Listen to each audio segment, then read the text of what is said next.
Okay, I feel like there's a lot going on right now.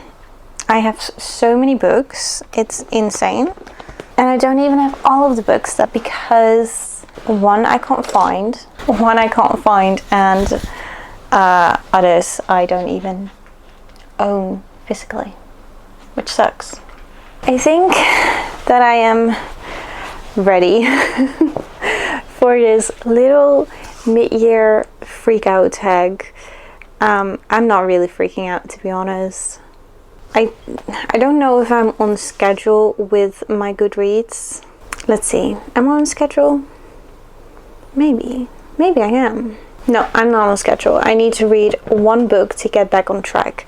I have read this year 23 books of my 50, which means that I'm 46% in, and apparently I only have 184 days left, which I'm not too worried about that one book.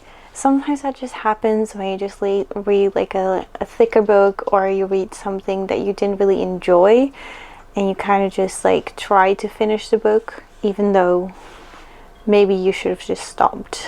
Which I've realized this weekend.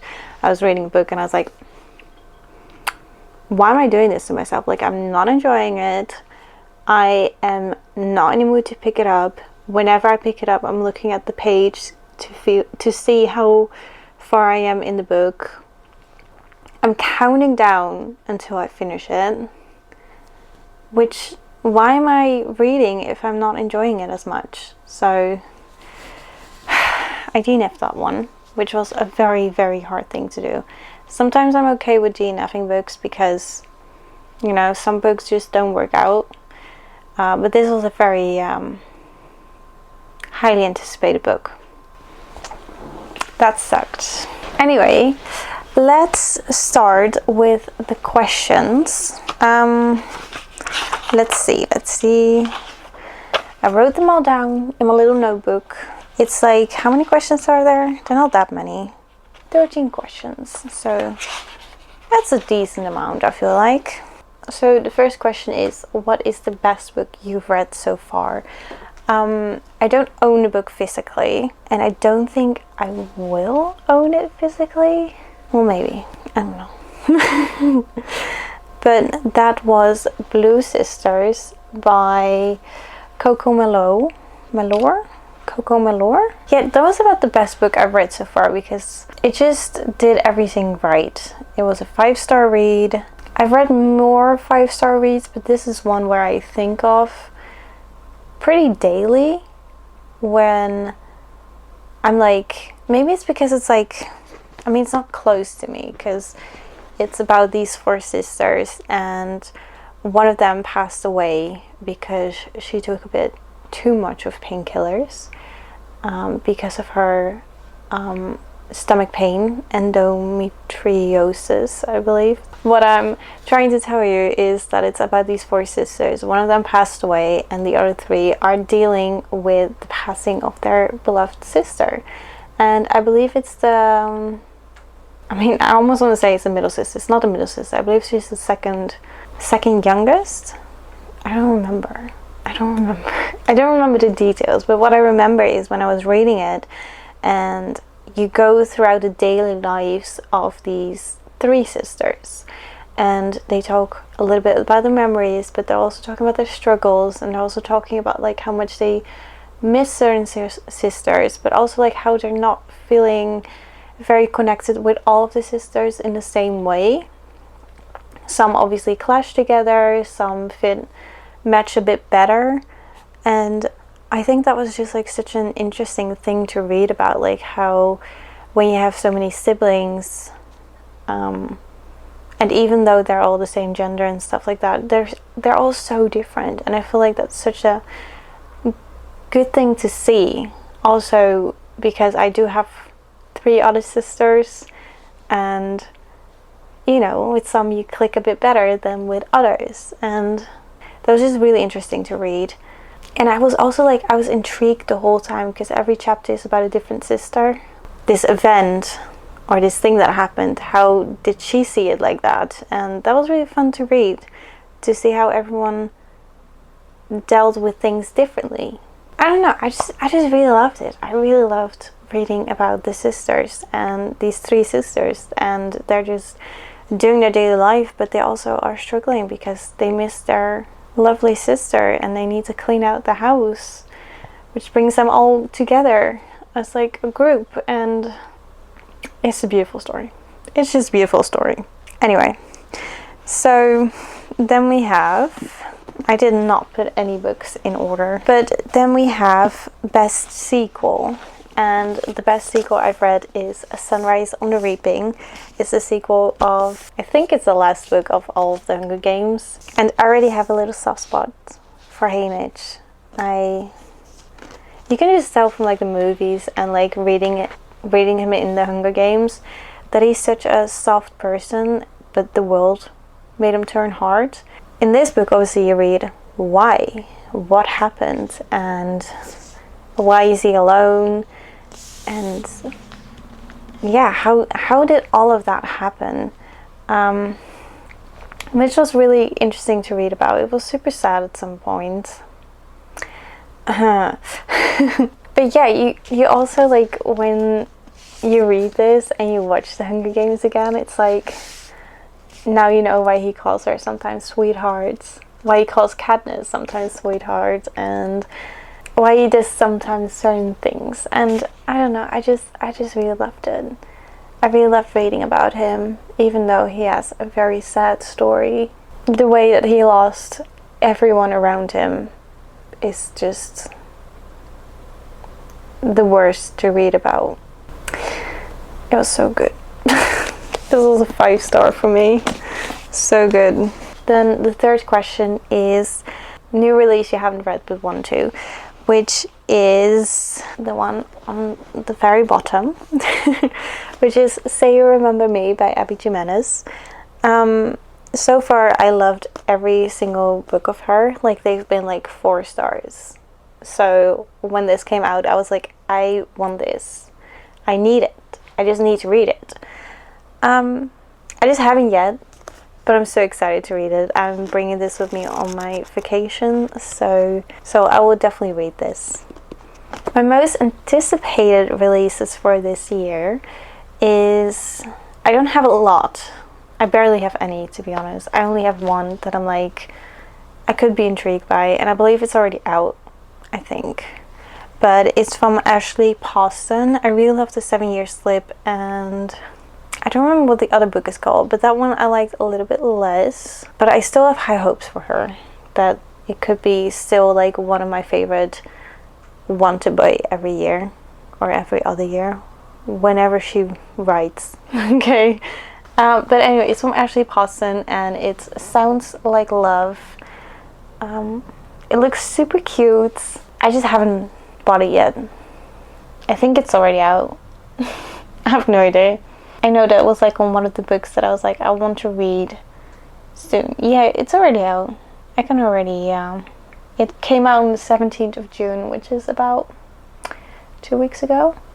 So it's already out, but I'm still, it's still an anticipated release for me, because it literally just came out. Biggest disappointment.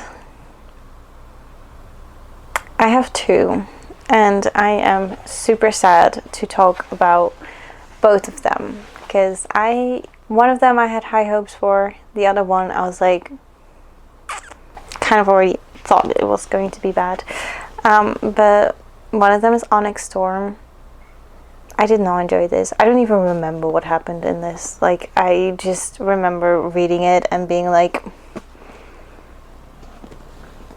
not feeling anything. I didn't feel anything for anyone, and it was just a little bit of a bummer. I was like, why, where are we going? Like, I feel like the writer kind of just loses the idea of this book. Like, I feel like she just lost the plot at some point, and she doesn't know where she's going with it.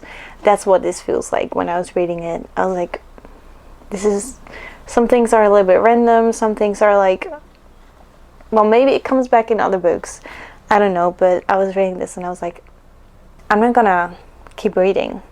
Even though I love the dragons, I absolutely love the dragons. Adarna and Tarn.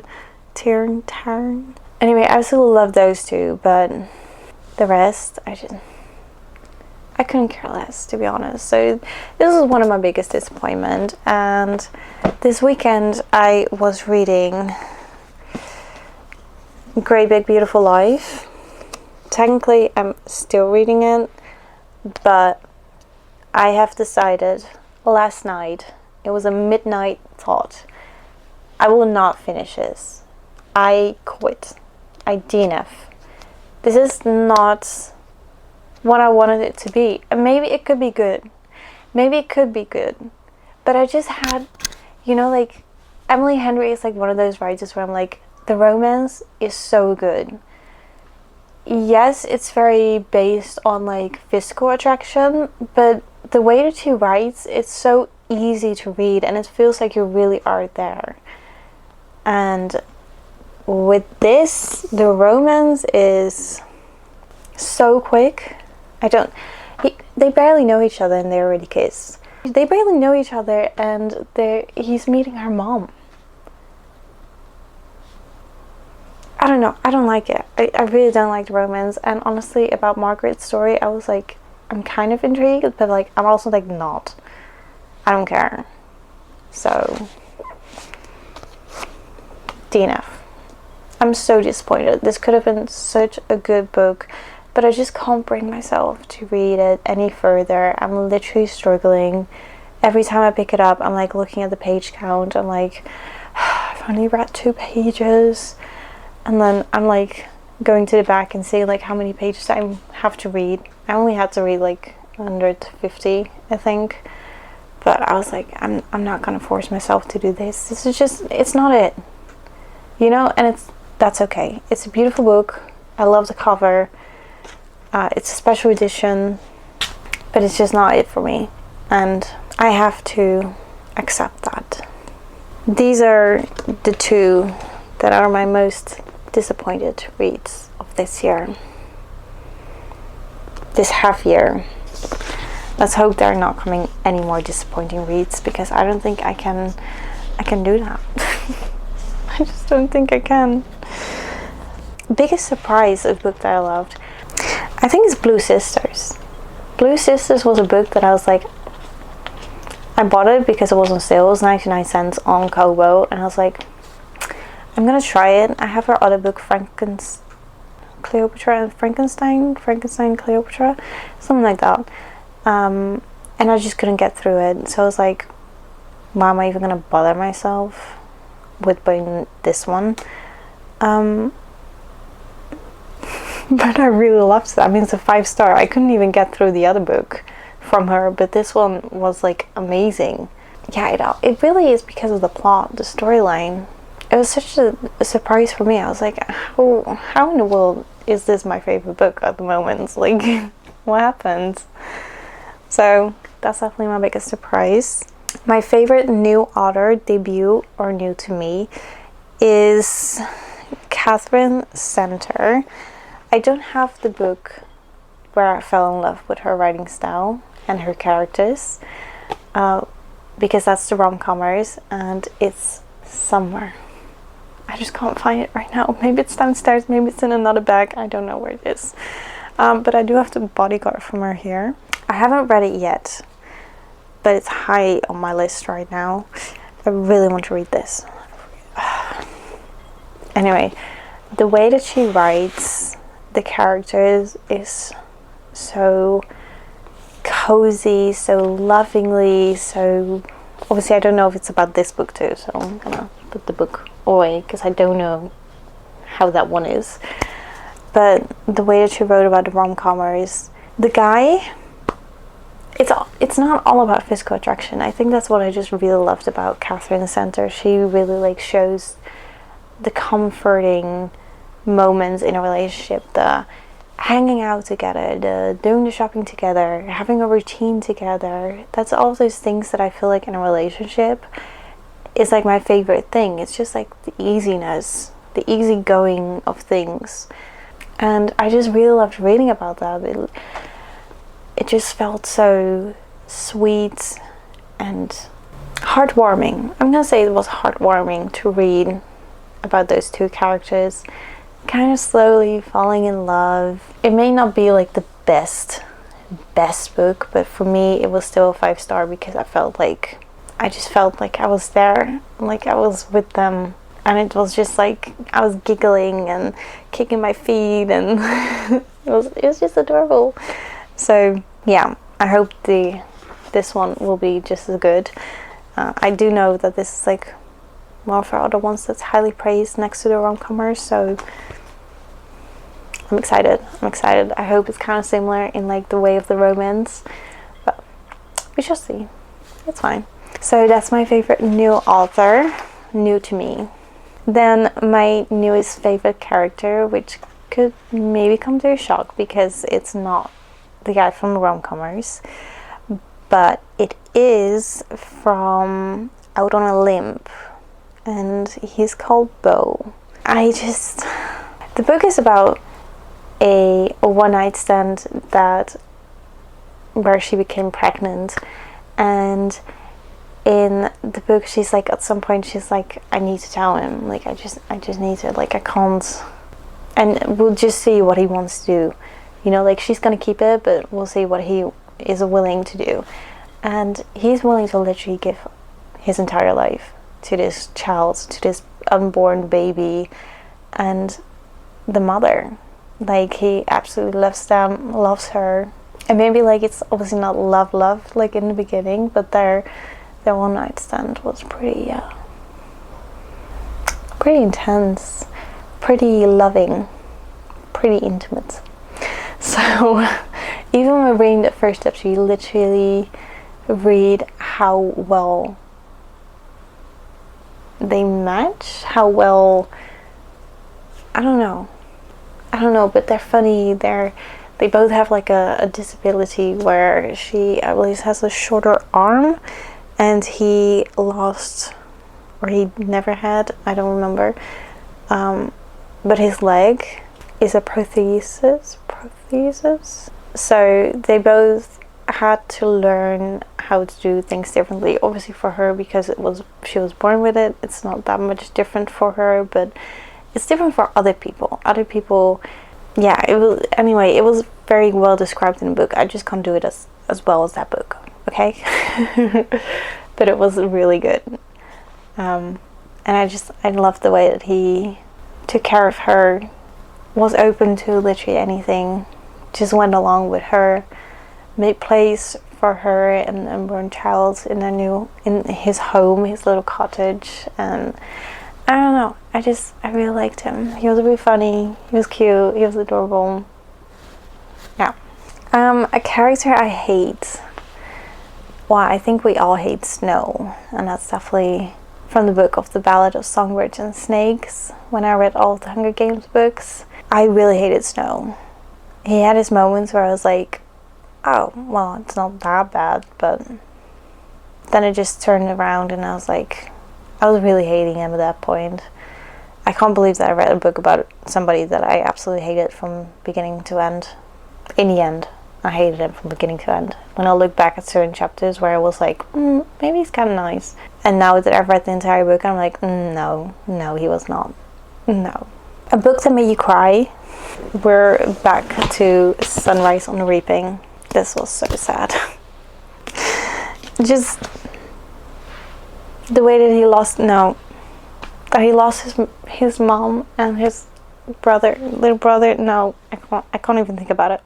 I can't. A book that made you happy. We're back to the rom-comers. Absolutely love the rom-comers. It's just the most happiest book I've read for me. My battery died. That sucked. Okay, we are back. Second to last question is most beautiful cover design. I read the Hunger Games because I bought the Hunger Games in Dutch, which is my language, and the books were so damn beautiful. This is the front, just simple but still really pretty, and then you go to the side and it's like, oh my gosh, beautiful. And I think that this one is my favorite because of the birds. Look at that little blue bird. So yeah, I bought all of those books just because I really love the cover. So I also read it because I love the cover and the design, just like the whole sprayed edges. I don't know, it's really beautiful. And then last question, which is, which books are you prioritizing to read by the end of the year? Which for me, it's my goal this year to read the books that I got for my birthday. My birthday was in April, and I've read a few, but definitely not all of them yet. So I have 3 more books that I got for my birthday that I've been wanting to prioritize for this year, because I just feel like reading the books that you got from other people is even more special, and you can like talk to them and say like, hey, I've read the book that you gave me for my birthday, and say what you thought of the book. So these are the 3. We have House of Hollow, which I believe is about these few sisters, and some strange things happen around them, and I believe the eldest goes missing again, and Iris and Vivi are left to figure out the mystery. So this sounds like a pretty good book to me. It's pretty tiny actually. How many pages does it have? 292 pages. So it's not, it's a tiny book. It's a short one of the shorter books that I own, I think. But I'm really excited to read this one. Then we have House of Bane and Blood, which is a city split into opposing sides. Power comes in many forms: bloodlines, money, love, and most importantly, secrets. Which sounds amazing, if you ask me. Yeah, I definitely want to read this quite soon too. A serial kidnapper.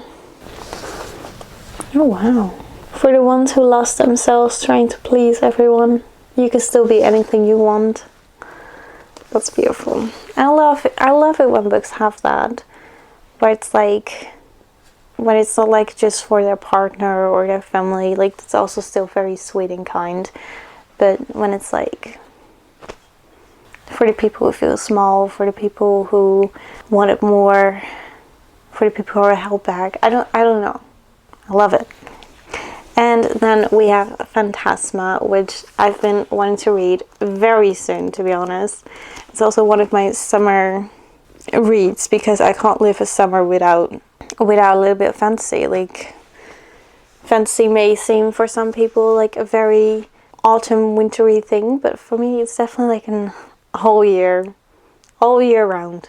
We keep the fantasy in, okay? I just love it. I love living in new worlds and with like a little bit of magic.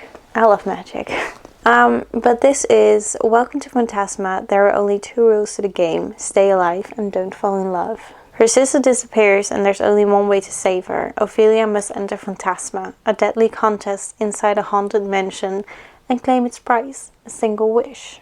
This would be nice. It's kind of like another book about games. But that's always fun, you know? Like, even though I read so many about them, they always find their own, you know, it's always different. It's always different. Sometimes better, sometimes not. But I'm really excited about this one. Yeah, super excited. But this was already the last question. Obviously, there are way many more books that I want to prioritize to read this year. But obviously, like, I can't read all day, every day. Like, my brain will literally explode from that. And I love gaming, and I have so many other hobbies to do. So I have a lot more books that I would wish that I could read this year, but I also know that I'm not the fastest reader, and I have too many hobbies, so, and that's okay. But anyway, these, I have no idea what video I'm filming. I feel like. These were a few questions that I found on the internet about books, seeing how far you are into your Goodreads, but also see like which books you really liked, which books you didn't. Like it's really nice to like look back at the books that you've read in the first half of this year. So this was really fun to film. Yeah, I hope that you guys have a wonderful day, evening, morning, wherever you are. And I'll see you guys next time.